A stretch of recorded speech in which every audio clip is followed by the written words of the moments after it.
Som et af mange tilbud, så tilbyder Esbjerg Erhvervsudvikling en gang i måneden et åbent netværksmøde. Det foregår den første onsdag. Vi starter kl. 7.45 med kaffe og rundstykker, og så går snakken allerede godt i gang. Derefter er det fast program, at kl. 8 så kommer der et fagligt inspirationsindlæg.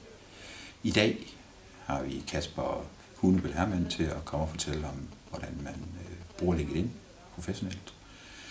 Derefter har vi en kort præsentationsrunde, hvor alle deltagerne rejser sig op og præsenterer sig selv for nye samarbejdspartnere, leverandører eller kunder. Så vi opfordrer altid folk til at tage deres visitkort med og være klar til at præsentere sig.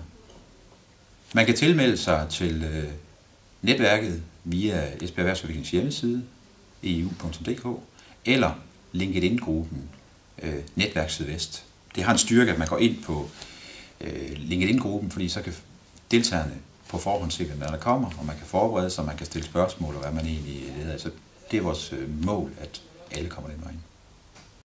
Så netværk har eksisteret i 2-3 år nu, og det er mit indtryk, at de deltagerne har stor udbytte af det. Det giver de i hvert fald udtryk for. Jeg er med i Netværk Sydvest, og det er jeg, fordi at jeg vil gerne hente inspiration. Jeg får inspiration både fra de oplæg, som der bliver holdt. Hver gang så er der en indlægsholder. Udover det, så får jeg også inspiration fra de virksomheder og de personer, som der er med. Jeg synes, at det er vigtigt i et netværk, at man hjælper andre. Jeg tror på, at når jeg er med til at hjælpe nogle af de andre, så vender det tilbage på et eller andet tidspunkt. Måske ikke fra vedkommende, men så fra et eller andet sted fra. Jeg bruger netværk til at så frø, og jeg tror på, at de frø, og kan også se, at de bliver høstet på et andet tidspunkt. Bent Sørensen, jeg kommer til de her LinkedIn-netværksmøder, vi har på EU, af flere årsager. For det første fordi, at selvfølgelig er en markedsføringsværdi i det for mig selv, men også for at yde noget.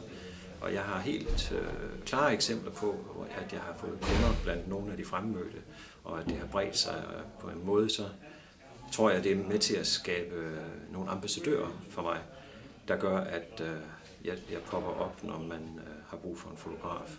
Jeg kommer på de her netværksmøder hver den første onsdag i måneden, fordi at det giver mig rigtig meget netværksmæssigt og faglighedsmæssigt, fordi der altid er et godt indlæg de her onsdage, hvor man kan høste rigtig meget god viden og inspiration. Og så er der selvfølgelig en masse aktive virksomheder, som kommer her med deres ansatte, og dem får man en god snak med, og vi kommer rundt i grupper og snakker om dagens tema og hvad der ellers rører sig derude.